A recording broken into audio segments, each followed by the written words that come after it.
కళ్యాణ్ బాబు లాంటి ఇష్టమైన అభిమానించేటువంటి ఒక డైరెక్టర్, ఒక ఫ్యాన్ డైరెక్టర్ అయ్యి దమ్ము ఉండి కెపాసిటీ ఉండి ఒక హీరోని అభిమానించేటువంటి వ్యక్తి డైరెక్టర్ అయితే కళ్యాణ్ బాబు ఎలాంటి సినిమా తీస్తాడు అని ఉన్నప్పుడు మాకు హరీష్ శంకర్ లాంటి డైరెక్టర్ రావటం.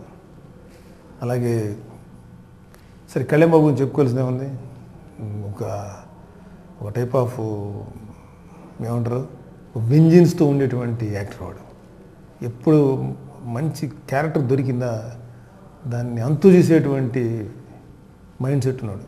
సాంగ్స్ దేవి ప్రసాద్, నాకు తెలిసి దేవి ప్రసాద్ కెరీర్స్ బెస్ట్ సాంగ్స్ ఇవే అంటే నా నమ్మకం. దేవి ప్రసాద్ పెట్టినప్పుడు మంచి మ్యూజిక్ ఇస్తాడు అనుకున్నాం, కానీ మామూలు మ్యూజిక్ ఇవ్వాల. ఎలాంటి మ్యూజిక్ ఇచ్చాడంటే థియేటర్లో జనం సీట్ల మీద కూర్చోకుండా డ్యాన్సులు చేయటం తప్ప ఆ సాంగ్స్ అయ్యేదాకా అదే పని. అలాగే కళ్యాణ్ బాబు సాంగ్స్ తగ్గట్టు ఇంత రెచ్చిపోయి ఇప్పుడు వాడు డ్యాన్స్ చేయలే.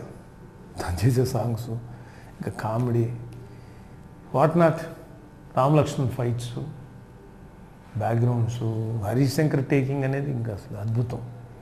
సో ఇంత పెద్ద హిట్ పిక్చరు నిజంగా మా ఫ్యామిలీకి ఇచ్చినందుకు, మాకు మా అభిమానులకు ఇచ్చినందుకు ఖచ్చితంగా గణేష్కి కానీ హరీష్ శంకర్కి కానీ మా అభిమానులందరి తరఫున మా కుటుంబం తరఫున మనస్ఫూర్తిగా వాళ్ళకి థ్యాంక్స్ చెప్తున్నాను.